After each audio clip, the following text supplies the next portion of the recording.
Fight!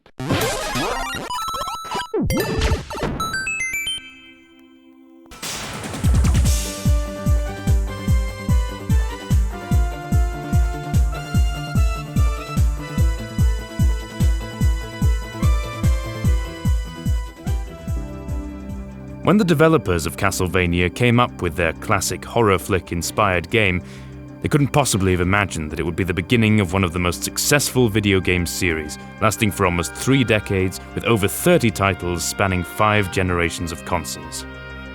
Let's journey back to 1691, to the Transylvanian countryside of Romania. After his 100-year slumber, Dracula has once again risen from his grave, helped by forces of darkness, monsters from ancient legends and tales of old.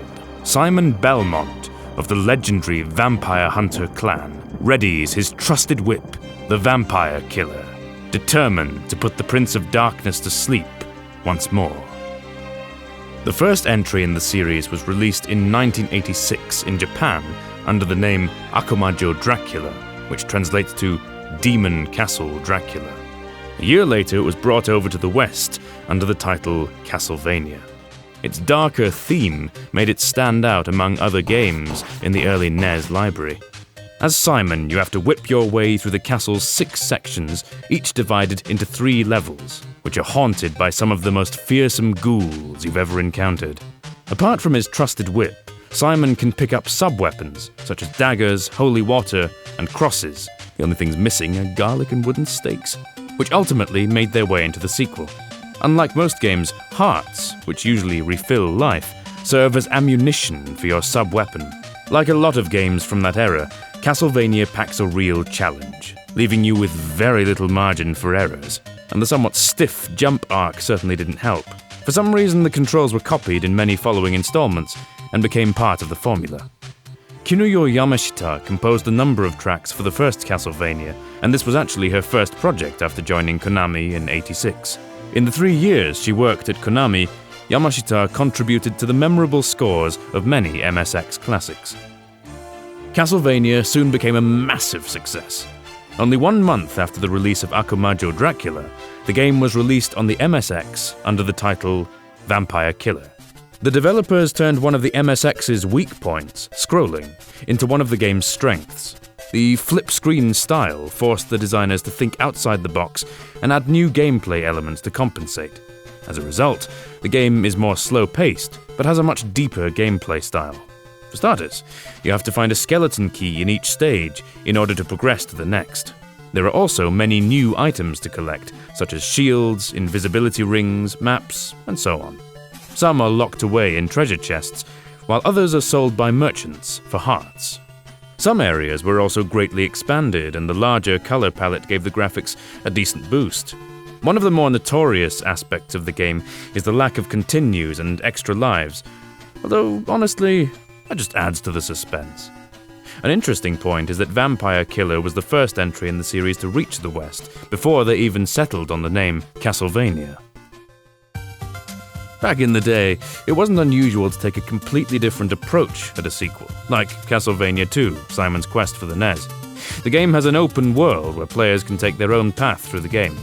After defeating Dracula, Simon was put under a curse, and the only way to lift it is to gather all the 5 body parts and burn them inside the castle ruins.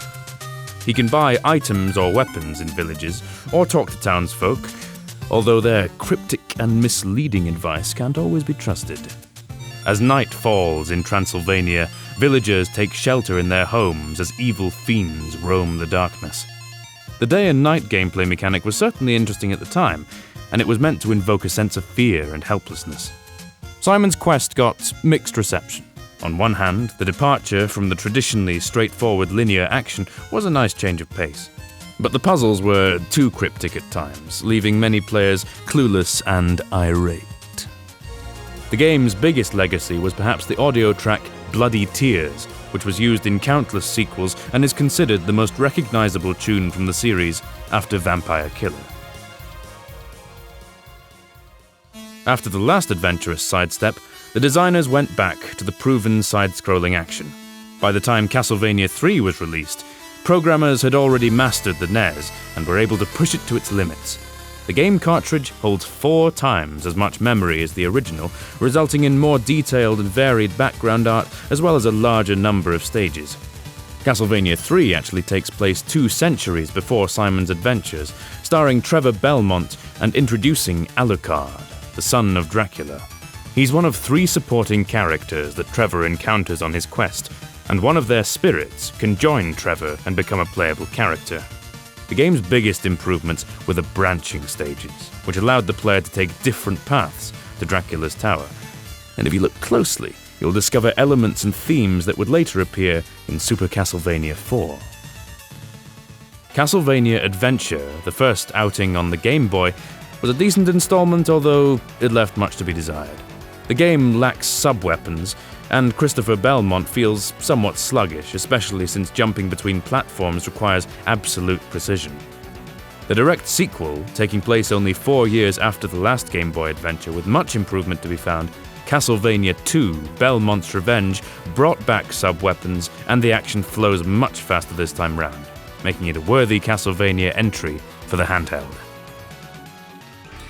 The 8-bit Castlevania games laid a solid foundation for the 16-bit generation.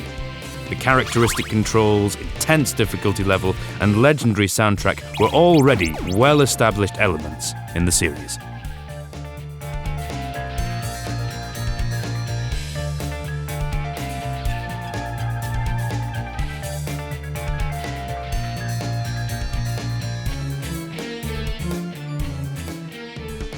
Thanks for watching. If you enjoy classic gaming documentaries like this one, consider checking out other videos such as Secret of Mana, Donkey Kong Country, and MSX Konami games.